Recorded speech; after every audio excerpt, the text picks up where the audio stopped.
We used to fast the same days as the Jews. Ayat came down. Ya ayyuhalladhina amanu kutiba alaykumus siyam. Those of you who have iman, fasting has been made mandatory upon you. Okay? Kama kutiba ala alladhina min qablikum. Just like it was made mandatory upon the people who came much before you. Who are those people? Who had fasting as a fard on them? The Jews. Banu Israel, the Israelites. The Sharia of Musa alayhi salam. So even Allah is saying part of your identity is the same as the identity of the Jews. But in the same surah, already He separated us from them by separating our Kaaba. He separated them. But now He's saying we have something in common with them, which is what? Fasting. Fasting is the same between us and them. Then He says, لَعَلَّكُمْ تَتَّقُونَ. So that you can have taqwa. You people can have taqwa. Now it's interesting that in the first half of Surah Al-Baqarah, Allah talked about who again? If you were paying attention, who does Allah talk about? The Jews. And Allah complains the entire time, why don't you have taqwa? The entire time the problem is they have no taqwa. And now Allah says, you are given the same exercise as them. Which is what? Fasting. And what's the point of all of it? So you can have taqwa. So the first conversation I want to have with you was that fasting is something we have in common with the previous nation. But why do we fast? Why do we fast? Is also the same. Why they fasted was to get taqwa. Why we fast is also to get taqwa. I want to talk to you practically. What does that mean? Taqwa is, people translate that as the fear of Allah. Taqwa comes from the word wiqaya. Wiqaya actually means protection. Taqwa is similar to ittiqa, to seek protection, to try to protect yourself. That's why on Judgment Day, everybody will try to protect themselves. So Allah says, وَكَيْفَ تَتَّقُونَ إِن كَفَرْتُمْ يَوْمًا يَجْعَلُ الْوِلْدَانَ شِيبًا. How will you protect yourself on the day if you've disbelieved? The day on which a baby's hair is going to turn gray. So He uses the word tattaqun to describe protecting yourself. That's what the real meaning of taqwa is, to protect yourself. Allah says Allah gave you fasting so you can protect yourself. What does that mean? Let's try to understand what that means. Human beings, us, we have certain training. You have to go through training if you want to get good at something. Especially physical training. Like if somebody they want to become a soldier, or they want to become a police officer, then they have to go through certain kinds of training. And their body learns to adapt. Like at the beginning it's hard, and then it gets easier and easier and easier for them, right? And this idea of training, putting yourself in difficulty, it helps you by the way, when you're in training, things are easy. When you're in the training program, things are easy. Like for example, when they train firemen, they set up a fire to put it out, but they control the fire. It's not like a real fire in a building. It's controlled, so it's easier. They make you jump down a building, but it's easier. It's not like the real thing. They go easy on you, and then when you get good enough, then they put you in the real life situation. You understand that, right? Now the same thing happens with fasting. Fasting, you're constantly feeling something, aren't you? Especially in Qatar. Especially in the Khalij. You're constantly feeling thirst. You're constantly feeling hunger. There is not a minute that goes by that you're not feeling it. Your throat is fighting with you. Your lungs are fighting with you. Your throat is yelling at you and saying, give me water, give me water, give me water. Whether you like it or not, your throat is begging you.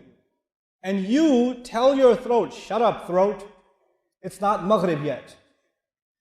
Your stomach starts talking to you, sometimes very loudly. Hey man, come on, what's going on up there? Where's the supply? And you're like, it's Fajr, dude, you starting already? You have a conversation with yourself. But you know what? There's a war going on inside you when you're fasting. There's a war, physical war going on inside you. Your throat is against you. Your stomach is against you. Your body is getting weaker and begging you, please disobey Allah. Please disobey Allah. And you stay the entire day fasting, fighting your body, and you say, no, my heart is submitted to Allah, and therefore I don't care if my entire body wants something, I will not give it to it. You train your heart to control your body. That's what you do when you fast. That's what I do when I fast. Why is that important? Because when the fasting is over, you have to continue to train now your heart is ready to control your body. So you're not just going to eat what you want.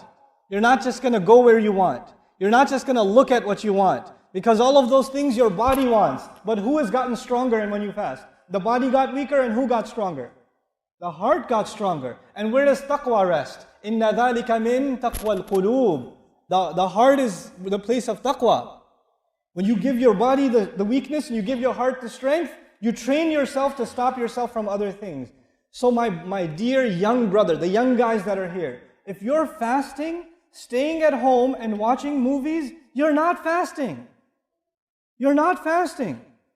Because your heart is still giving in to the wrong temptations. The entire exercise of fasting is you constantly remember, yeah, just like I'm fighting my stomach, just like I'm fighting my throat, I gotta fight my eyes. I gotta fight my mouth. I gotta fight my tongue. I gotta fight my desires. I gotta fight my hormones. I have a fight with everything now. The thing we see is the drinking and the eating. But everything else, لَعَلَّكُمْ تَتَّقُونَ.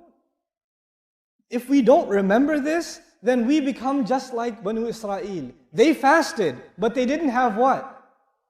They didn't have taqwa. Man, they didn't have taqwa, but they fasted. If you forget why you're given the fast, then you're just doing what Bani Israel did. Allah said to you, كُتِبَ عَلَيْكُمْ الصِّيَامِ عَلَيْكُمْ مُقَدَّم. This is called مفعول جار مجرور مقدم. Especially on you, it's your turn now. I am giving you what I gave to them. They did not benefit from fasting. They didn't get taqwa. Hopefully you will get taqwa. That's what Allah is saying. That's what Allah is saying when He gave us fasting. What is the first thing people think of when they think of fasting? They think of iftar. They think of iftar. Fasting is your training for real life. And by the way, I told you, when training goes on, then it's easier. Controlled fire. Controlled situations. What does Allah do? Does Allah make fasting in Ramadan easier? Does He cage up shaitan? Does He put the shaitan away? He does, doesn't He? He's going easy on you. So your heart can get a chance to train and get better without being in the battlefield. The second Ramadan is over, Eid Mubarak, guess what? Shaitan is out. And the war begins. And all of that training will now come in handy. But if you didn't train yourself properly, look, just to help the younger guys here, this is for the younger guys especially. If a guy wants to join the army, he has to go through physical training. So they make the guy jump over a wall or climb a wall and go on the other side. So two guys join the military. One of them jumps over the wall, the other one goes around the wall. They both got to the other side. You have to do it 10 times. One guy jumps over it 10 times, the other guy walks over it 10 times. Right? Now when they're on the battlefield and they have to go over a wall, who's going to go and who's going to fail? You understand? They both can say, I did it, I made it to the finish line. Well, that's what you wanted, to reach the finish line. I did it. You will fast and your brother will fast, but your fasting will not be the same. It won't be the same. The guy who applied himself and actually trained himself and the guy who didn't train himself, they're not going to get the same results. Now let's move on.